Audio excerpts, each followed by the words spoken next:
Relato sobrenatural, visitadas por algo poderoso. Nunca se deve brincar com o desconhecido, principalmente com o sobrenatural. É sábio, desde a antiguidade, da existência de rituais sagrados, os quais invocam criaturas do além e de outras dimensões. A pronúncia de palavras erradas em locais inoportunos, em conjunto com oferendas pagãs, pode provocar a abertura de portas ocultas e até então trancadas, permitindo com isso a entrada em nosso mundo de algo que ninguém desejaria ver, nem mesmo os piores pesadelos. O relato a seguir é justamente sobre esse tipo de atividade. Antes de tudo, eu gostaria de falar um pouco sobre mim. Eu sei que é um saco você ter que ouvir isso, mas eu vou fazer assim mesmo. O meu nome é Samantha. Eu moro em São Paulo e tenho 31 anos.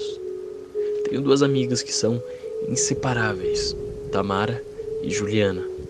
As duas moram no mesmo prédio que eu, têm a mesma idade que eu, e as duas terminaram o colégio junto comigo.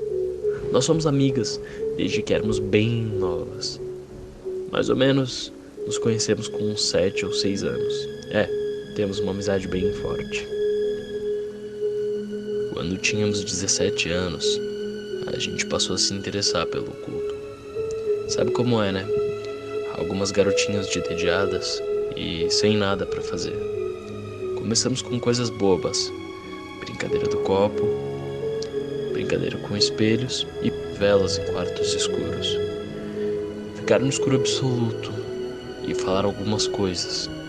Enfim, coisas bem leves. Era o nosso mundinho secreto.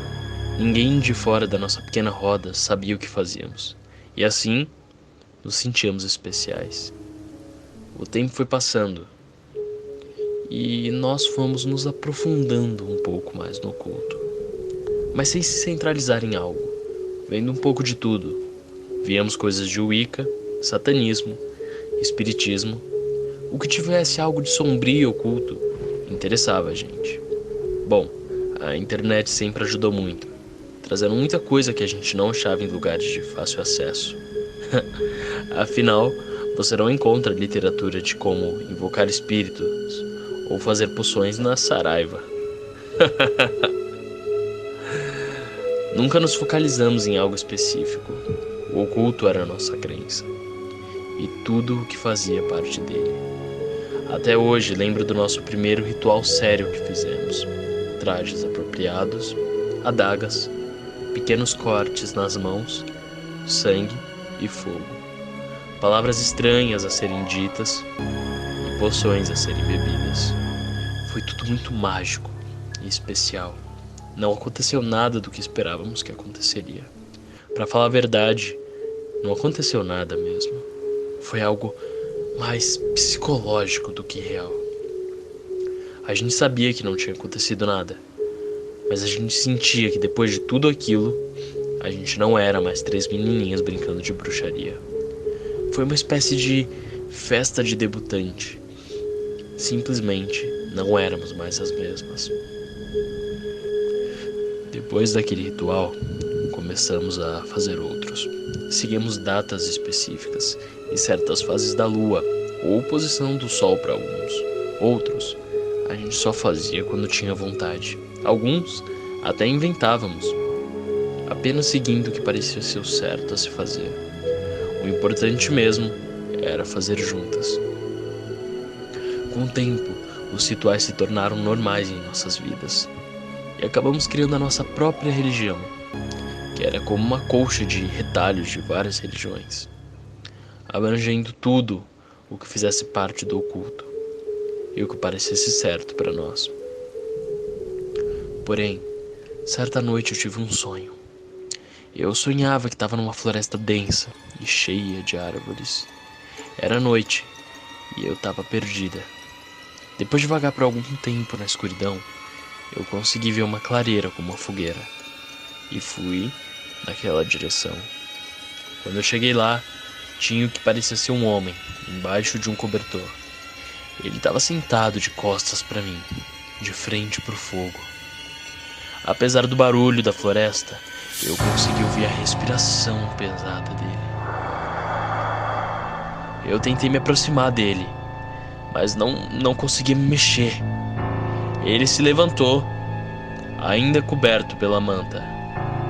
Ele era enorme, tinha fácil mais de 2 metros, e então do nada, o fogo apagou. A floresta mergulhou no breu de novo, e a respiração daquele ser começou a ficar mais forte. Pelo barulho, deu para perceber que ele estava se aproximando. Eu não conseguia me mexer, eu estava assustada, e eu não sentia que corria perigo. Quando ele estava ao que parecia ser 3 passos de mim, ele começou a andar pelo meu lado, me contornando. Ele parou quando ficou atrás de mim, a uns 2 passos.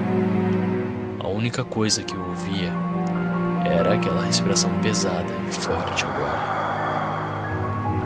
Parecia quase um cavalo respirando depois de uma corrida. Então, ele foi se aproximando e chegou tão perto que eu podia sentir a respiração dele na minha nuca. Depois disso, eu acordei. Aquele sonho ficou na minha cabeça e eu não conseguia parar de pensar nele. Será que tinha sido alguma entidade que me visitou durante o sono? Parecia tão real. Aquela noite tinha sido numa quarta-feira. Na sexta-feira, a Juliana perguntou se queríamos ir para o sítio da família dela, no interior de São Paulo. Por falta de algo melhor para fazermos, a gente acabou indo para lá mesmo. Continua.